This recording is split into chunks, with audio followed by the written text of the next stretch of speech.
अगर मैं कहूं कि ये विला दरअसल मैंने तुम्हारे लिए लिया है, एक गिफ्ट के तौर पर, तो क्या तुम मेरा यकीन करोगी? नहीं, बिल्कुल भी नहीं। मैं कैसे?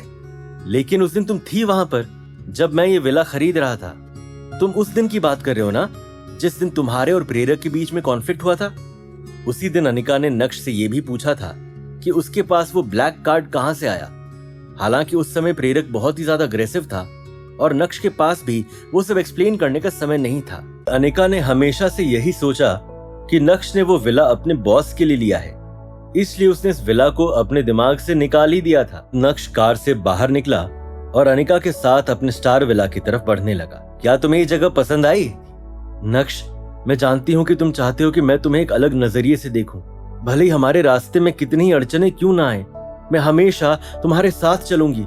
अनिका का प्यार अब दमकने लगा था। ये सब सुनकर नक्श एकाएक शॉक्ड रह गया था। खड़े क्या हो? अगर तुम्हारे बॉस ने तुम्हें यहाँ देख लिया तो वो नाराज होंगे। चलो यहाँ से, तुम्हारे घर चलते हैं। तुम्हें नर्वस होने की जरूरत नहीं है, ये विला मैंने ही खरीदा है। नक्श, तुम मुझसे झूठ मत बोलो। मैं जानती हूँ कि हम स्टार विला को अफोर्ड नहीं कर सकते हैं। तुम्हें मुझ पर यकीन क्यों नहीं हो रहा है? ये विला मैंने ही खरीदा है। दरअसल मेरी कंपनी ने एक इंटरनेशनल कंपनी के साथ अरबों रुपयों की डील फाइनलाइज की और वो डील मेरे थ्रू ही क्रैक हुई। इसलिए मेरे बॉस ने मुझे कुछ करोड़ रुपए का इंसेंटिव दिया। उन्हीं पैसों से मैंने ये विला तुम्हारे लिए लिया है। Are you serious? तुम मुझसे झूठ तो नहीं बोल रहे हो ना? ऑफ कोर्स अनिका, हमारी शादी को लगभग 3 साल हो गए हैं। मैं तुमसे झूठ क्यों बोलूंगा? क्या ये विला सच में तुमने ही खरीदा है? ऑफ कोर्स, तुम यहाँ पर चैन से रह सकती हो। नक्श, मैं अभी मम्मी को कॉल करती हूँ, उन्हें बता देती हूँ कि तुमने एक विला भी ले लिया है।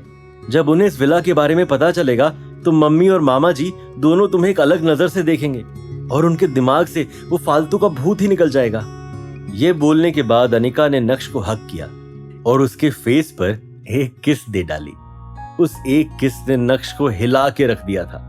उसे समझ नहीं आ रहा था कि कैसे रिएक्ट करे। हालांकि जैसे तैसे नक्श ने अपने आप को संभाला। मुझे लगता है कि तुम्हें थोड़ा इंतजार करना चाहिए। तुम अभी अभी उनसे लड़ झगड़ कर आई हो और अभी ही अगर तुम इस विला के बारे में उन्हें बता दोगी तो उन्हें लगेगा कि मैंने ये विला मेरे किसी दोस्त से बोरो किया है। तुम सही कह रहे हो, थोड़ा वेट करना चाहिए, क्योंकि मम्मी और मामा जी दोनों ही तुमसे नफरत करते हैं। पता नहीं वो इसे किस तरह लेंगे। इससे कोई फर्क नहीं पड़ता। अगर मैं इसी तरह मेहनत और लगन से काम करूंगा तो एक दिन आएगा जब मम्मी जी और मामा जी मुझे पसंद करेंगे।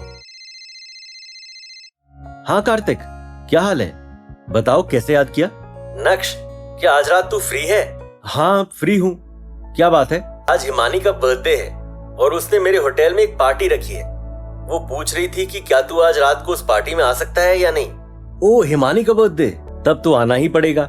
लेकिन सुन, मैं खुद आ जाऊंगा, तुझे किसी को भेजने की कोई जरूरत नहीं है। नक्श ने कॉल कट कर दिया। नक्श ने अनिका की ओर देखा। अनिका विला को अच्छे से निहार रही थी। इसी बीच नक्श ने अनिका के लिए लंच ऑर्डर कर दिया। अनिका और नक्श ने पहली बार एक साथ बैठकर खाना खाया। लंच करने के बाद अनिका टीवी देखते देखते ही सो गई। अनिका को देखते देखते नक्श को कब नींद आ गई उसे पता ही नहीं चला। शाम को 7 बजे जब नक्श की आंख खुली तो उसने देखा कि अनिका अभी भी सो रही है। पार्टी में जाने का समय हो गया था। रेडी होने के बाद जब नक्श बाहर आया तब तक अनिका उठ चुकी थी। नक्श, तुम कहीं बाहर जा रहे हो?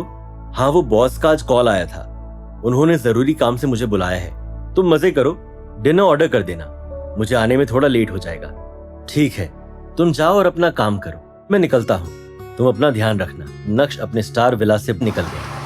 नक्श सबसे पहले सूरत शहर के सबसे बड़े मॉल हाइपर सिटी गया।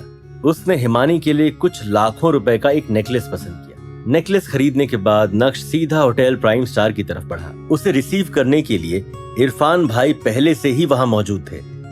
अरे गॉड फादर आ गए, मैं आपका ही इंतजार कर रहा था। कार्तिक सर ने आपके इंतजार की ड्यूटी लगा दी आज मेरी। अभी आपने मुझे क्या कहा? गॉड फादर, आपका दिल बहुत बड़ा है नक्श साहब। और मेरे गुरुजी, भले ही वो बहुत बड़े गुंडे थे लेकिन उनका दिल भी आपके जैसा ही था, इसलिए हुए ना आप मेरे गॉड फादर। हिमानी कहाँ पर है? हिमानी मैडम ऊपर तैयार हो रही हैं, आज उनका जन्मदिन है ना। सूरत शहर से बड़े बड़े लोग आज उनसे मिलने आने वाले हैं, प्रेपरेशंस तो बनती है।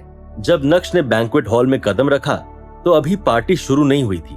बैंक्वेट हॉल के एक तरफ सारे एक्सपेंसिव गिफ्ट्स रखे थे जो गेस्ट हिमानी के लिए लेकर आए थे। क्या बात है इरफान भाई, आज तलवार या चाकू नहीं निकला? गुस्सा पूरी तरह से कंट्रोल हो गया है। गॉडफादर के मुंह से ये सब सुनकर अच्छा लगा। नक्श साहब, मैंने वो सब काम अब छोड़ दिया है। कार्तिक साहब ने होटल संभालने की जिम्मेदारी दे दी है। क्या इरफान सच में बदल गया था या फिर कर रहा था सही मौके का इंतजार? क्या इस पार्टी में होने वाली थी कोई बड़ी अनहोनी? क्या नक्श और अनिका अब हमेशा के लिए एक साथ रहने वाले थे? और चित्रा और प्रफुल्ल अनिका को घर लाने के लिए क्या करेंगे? ये जानने के लिए देखिए अगला एपिसोड सिर्फ पॉकेट FM के YouTube चैनल पर। और इंस्टा एम्पायर के सारे एपिसोड्स को सुनने के लिए डिस्क्रिप्शन में दी गई लिंक से डाउनलोड कीजिए पॉकेट FM ऐप।